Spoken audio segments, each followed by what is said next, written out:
आम आदमी party Congress party के वोटरों पर कब्जा जमाते जा रही थी, क्योंकि उनके ऊपर कोई करप्शन का आरोप नहीं था, करप्शन का कोई उनके ऊपर कोई मामला नहीं था। ये तो कोर्ट जांच करके और आगे अपना फैसला सुनाएगा कि अरविंद केजरीवाल वाकई में भ्रष्टाचारी हैं या नहीं है। लेकिन तत्कालिक फायदा कांग्रेस को ज्यादा होगा। आप लोग को याद करना होगा गुजरात का असेंबली इलेक्शन, जिसमें आम आदमी पार्टी ने 10% के आसपास वोट ले लिया था और कई सारी सीटों पर कांग्रेस को करारी हार इसलिए मिल गई थी क्योंकि आम आदमी पार्टी के जो उम्मीदवार लड़ रहे थे उन्होंने जो विनिंग मार्जिन है, यानी बीजेपी के उम्मीदवारों को जितने वोट से जीत मिली उससे ज्यादा वोट आम आदमी पार्टी के नेताओं ने ले लिए थे। ऐसा क्यों हुआ था? क्योंकि जो बीजेपी के खिलाफ वोट करने वाले लोग थे उनको अरविंद केजरीवाल एक विकल्प के रूप में दिखाई दे रहे थे। अब ऐसे में जब अरविंद केजरीवाल के ऊपर केस चल रहा है, वो जेल जा चुके हैं, इसके बाद अब जो एक विपक्षी वोटों में जो अरविंद केजरीवाल की दावेदारी बढ़ी थी उस पे कहीं ना कहीं ब्रेक लग जाएगा। ज्यादातर लोग ये मान के तैयार हो जाएंगे कि भैया अरविंद केजरीवाल या कांग्रेस में कोई फर्क नहीं है क्योंकि दोनों के ऊपर ही भ्रष्टाचार के केस चल रहे हैं। इस स्थिति में कुल मिला के जो फायदा होने वाला है वो कांग्रेस को होगा, क्योंकि पंजाब में अब कांग्रेस रिवाइव कर जाएगी। गुजरात में जो आम आदमी पार्टी कांग्रेस के वोट काट रही थी या जो वोटर कांग्रेस से हटके आम आदमी पार्टी की तरफ जा रहा था कि उनका नेता ईमानदार है, कि अरविंद केजरीवाल ईमानदार हैं, वो वोटर अब आम आदमी पार्टी की तरफ ना जाके कांग्रेस के ही साथ रह जाएगा। इसलिए बहुत सारे राज्यों में जहां आम आदमी पार्टी कांग्रेस का विकल्प बनते जा रही थी, जैसे उदाहरण के तौर पे दिल्ली में देखिए, दिल्ली में जैसे ही अरविंद केजरीवाल का उदय हुआ कांग्रेस खत्म हो गई। कांग्रेस का वोट प्रतिशत भी बहुत बुरी तरीके से गिर गया और उसके बाद कांग्रेस के विधायक कोई नहीं चुन के आ सके हैं पिछली 3 बार में। ये पिछले 2 बार में, पहली बार में तो आए थे जब पहली बार में 2013 में अरविंद केजरीवाल ने कांग्रेस के साथ मिलकर सरकार बनाया था। तो जो कांग्रेस का पूरा वोटर था, कांग्रेस का पूरा कार्यकर्ता था, वो आम आदमी पार्टी में शिफ्ट हो गया था। इस स्थिति में अब आने वाले राज्यों में जहां पे आम आदमी पार्टी लड़ती है और कांग्रेस भी होती है, वहां पे अब जो एंटी बीजेपी वोट है वो कांग्रेस के ही साथ रहेगा, ना कि अब उसमें आम आदमी पार्टी सेंध लगा सकेगी या फिर अरविंद केजरीवाल सेंध लगा सकेंगे। क्योंकि जनता तो यही कहेगी कि भैया कांग्रेस पे भी केस चल रहे हैं और आम आदमी पार्टी पे भी केस चल रहा है, तो क्यों ना कांग्रेस को ही वोट किया जाए। कम से कम उनकी स्थिति पहले से यहाँ पे बनी हुई है, उनका काडर है, वो मजबूत पार्टी है। तो इस लिहाज से अरविंद केजरीवाल की जो गिरफ्तारी हुई है ये कांग्रेस के लिए एक लॉटरी जैसी स्थिति है, क्योंकि अरविंद केजरीवाल तेजी से कांग्रेस को रिप्लेस करते जा रहे थे। आप गोवा में जाके देखिए अरविंद केजरीवाल के वोटों की संख्या कितनी अच्छी खासी आई थी। गुजरात में उनकी पार्टी ने विधानसभा में अच्छा खासा वोट परसेंट भी लिया और उनके विधायक भी चुन के आए। इसके अलावा राजस्थान में भी उनकी पार्टी लड़ रही थी।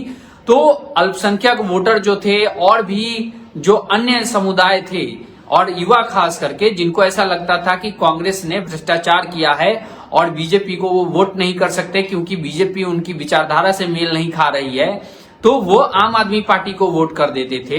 अब इस स्थिति में उनके पास एक सीधा एकलौता विकल्प नजर आएगा कि भैया हमें कांग्रेस को वोट कर देना है, क्योंकि अरविंद केजरीवाल के ऊपर भी केस चल रहा है। ऐसा नहीं है कि अरविंद केजरीवाल अभी कोई पाक साफ साबित हो गए हैं, उनके ऊपर जो कोर्ट में कार्रवाई चल रही है उससे वो बरी हो गए हैं। तो इसका सीधा फायदा कांग्रेस को मिलेगा और कांग्रेस को एक तरीके से नई संजीवनी मिल जाएगी अरविंद केजरीवाल के जेल जाने से। क्योंकि कांग्रेस का जो पतन हुआ 2011 में, जब ये अन्ना आंदोलन हुआ था इंडिया अगेंस्ट करप्शन, उसी से कांग्रेस का पतन शुरू हुआ था। उसमें कहा गया था कांग्रेस ने बहुत सारे ब्लैक मनी भेज रखे हैं विदेश में। कांग्रेस के नेता कपिल सिब्बल, शीला दीक्षित, कलमाड़ी, आपको पी चिदम्बरम, इनके खिलाफ अरविंद केजरीवाल तमाम सबूतों का एक पुलिंदा दिखाते थे कि मेरे पास ये सबूत का पुलिंदा है, मेरी सरकार आएगी, इन सबको हम जेल में डाल देंगे। लेकिन अब हुआ ये कि अब खुद अरविंद केजरीवाल ही जेल में चले गए। सोनिया गांधी पे आरोप लगा रहे थे, कपिल सिब्बल पे, पी चिदम्बरम पे, शीला दीक्षित पे, वो अब इस दुनिया में नहीं है, तमाम लोगों पे आरोप लगा रहे थे। वो लोग कोई जेल नहीं गया, लेकिन अरविंद केजरीवाल जेल चले गए। तो इस स्थिति में जो भी नया वोटर होगा, जो युवा होगा, जो ये सोचता होगा कि उसको भ्रष्टाचार के नाम पे अगर वोट देना होता था, कि एक तो कांग्रेस बीजेपी को वोट उसे नहीं देना हो, अगर एक उदाहरण के तौर पे लीजिए कोई युवा है जिसको बीजेपी को वोट नहीं देना है, लेकिन वो कांग्रेस को इसलिए वोट नहीं देता था क्योंकि उसके ऊपर भ्रष्टाचारी पार्टी का दाग लगा था, तो वो अरविंद केजरीवाल को वोट कर देता था। अब हो गया कि भैया केजरीवाल भी वही है, कांग्रेस भी वही है, तो हम क्यों नहीं कांग्रेस को ही वोट दें, ताकि ज्यादा मजबूत कांग्रेस हो और बीजेपी से ज्यादा मजबूती से लड़ाई लड़े। अभी एक कमेंट आया है शिवकांत ओझा जी का, लिख रहे हैं कि कांग्रेस पार्टी को सबसे ज्यादा बर्बाद केजरीवाल ने किया है, देश की सबसे बड़ा कट्टर बेईमान है केजरीवाल, ये शिवकांत ओझा साहब लिख रहे हैं।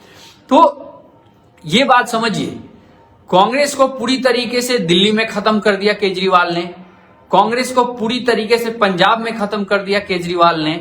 आने वाले दिनों में गुजरात में भी यही हालत हो सकती थी, लेकिन अब जैसे ही केजरीवाल गिरफ्तार हुए हैं, क्योंकि अब इनके ऊपर भी करप्शन का दाग लग गया।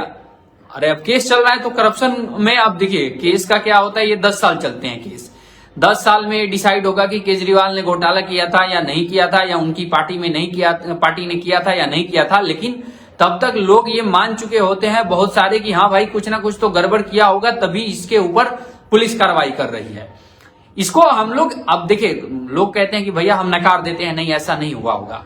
इसको समझने के लिए कि केजरीवाल ने घोटाला किया है या नहीं किया है ये तो बाद में पता लगेगा, लेकिन छवि कैसे खराब होती है इसको समझने के लिए हम लोग अपने निजी अनुभव ले लेते हैं। आप लोग जिस मोहल्ले में रहते हैं वहां पे अगर पुलिस किसी के घर आ जाती है तो पूरे मोहल्ले वाले ये सोचने लग जाते हैं कि यार इसने कुछ ना कुछ गलत ही किया होगा तभी पुलिस आई होगी। भले पुलिस वाला पासपोर्ट वेरिफिकेशन के लिए आया हो, लेकिन मोहल्ले वाले डिक्लेयर कर देते हैं यार कुछ ना कुछ इसने गड़बड़ किया होगा तभी पुलिस इसके घर आई होगी। यही हाल केजरीवाल जी का हो गया है। केजरीवाल जी ने गड़बड़ किया होगा या नहीं किया होगा ये तो कोर्ट से बाद में पता लगेगा, लेकिन जो युवा, जो जनता भ्रष्टाचार के खिलाफ केजरीवाल को समर्थन कर रही थी, उसके मन में अब संशय हो गया है, संदेह पैदा हो गया है कि क्या केजरीवाल ने घोटाला किया है या नहीं किया है, वो अब तय नहीं कर पा रहा है। देखिए कार्यकर्ता लोग तो यही कहेंगे ना कि भैया नहीं इन्होंने कुछ नहीं किया। और रही सही कसर केजरीवाल जी के खिलाफ आज ईडी के वकील ने जो कोर्ट में कहा है वो और ज्यादा खतरनाक है। केजरीवाल जी ने ईडी के सामने ये कहा है कि जो विजय नायर था वो किसको रिपोर्ट करता था, अपने मंत्रियों, 2 मंत्रियों के उन्हें नाम ले लिए, एक तो आतिशी का नाम ले लिया और दूसरा उन्होंने सौरभ भारद्वाज का नाम ले लिया। यानी आने वाले दिन में आतिशी और सौरभ भारद्वाज भी ईडी के गिरफ्त में होंगे।